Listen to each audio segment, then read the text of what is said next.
მე გთავაზობთ ახლა ვიდეოს არხისას ვიზიტელ Windows, რომელიც ყვება, რომ ავსტრალიაში 3 დღის მგზავრობის შემდეგ მივადგეთო ყინულოვან კედელს.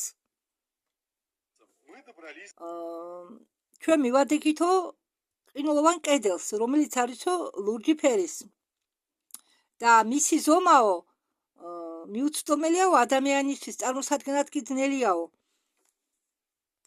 იმდენად გიგანტურიაო ეს ყინულოვანი კედელი. მაგრამ რა არისო გასაკვირი ის, რომ ყინულოვან კედელთან ძალიან თბილო და ჩვენ ვიდექითო მაისურებით. დამზე თითქოს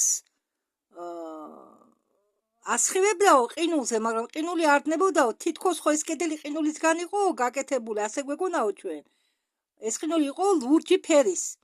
და მე მინდა ახლა თქვენ აგიხსნათ, ამ კაცმა ვერ ახსნა და მე ერთ-ერთი ვიდეო წყაროდან დიდი ხანია მე ვიცი თუ რას ნიშნავს ეს ლურჯი ყინული,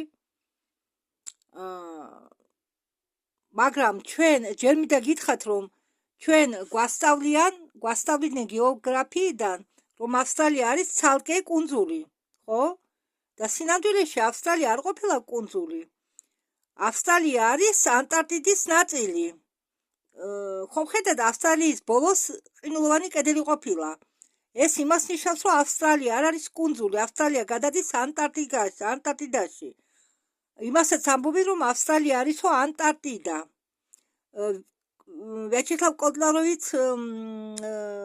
ამბობდა ერთ-ერთ თავის ვიდეოში, რომ ავსტრალია არ არისო კუნძული, ავსტრალია არისო უბრალოდ ანტარქტიდა იგივე. და რამე და გითხრათ ამ ლურჯ ყინულთან დაკავშირებით.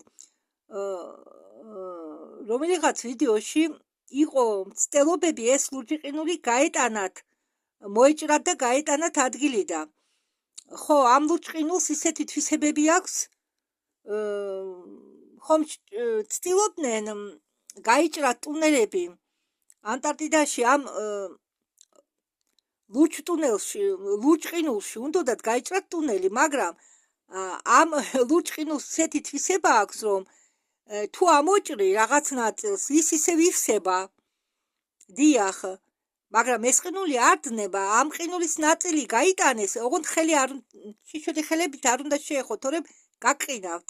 უნდა ამ ყინულს ეხებია სპეციალური ხეთათმანებით. მაგრამ ეს ამ ვიზიტელ Windows ვიდეო მოკლეა, ეს მე ვამატებ ახლა ჩემ ნათქვამს იმ ცოდნას, რაც მივიღე სხვა წყაროდან, რადგან ლურჯ ყინულს ეხება საქმე და ისიც მინდოდა მეთქვა, რომ თურმე ავსტრალია არ ყოფილა კუნძული, არამედ ყოფილა ანტარქტიდის ნაწილი. გადის ყინულოვანი კედელი ანტარქტიდის, ესე იგი ავსტრალიით თავდება ჩვენი ტერიტორიის მასშტაბი, სადაც ჩვენთვის არის გამოყოფილი ეს მიწა, ეს 13-თვის. ხო და რა მინდა გითხრათ, ეს ყინული, როდესაც ჩამოჭრეს და გაიტანეს,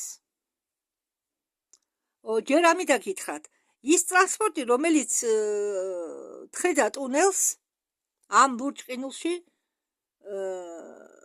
შეივსო ყინული და ტრანსპორტი ჩარჩას შიგ, ასევე შეუძლია ადამიანიც ჩარჩეს შიგ. და როდესაც ამ ყინულის ნატეხი გემით გამოიტანეს იქედან, ყინული დაბატარავდა და გაქრა. ის არ დამტნარა, უბრალოდ დაბატარავდა და გაქრა. ეს არ არის ყინული, ამიტომ ფიქრობენ, რომ ეს ყინული არამედ სპეციალური ტექნოლოგიით დამზადებულია ყინულის მაგვარი კედელი, რომ ადამიანები ვერ გადავიდნენ ამ ყინულის მიღმა. ხო.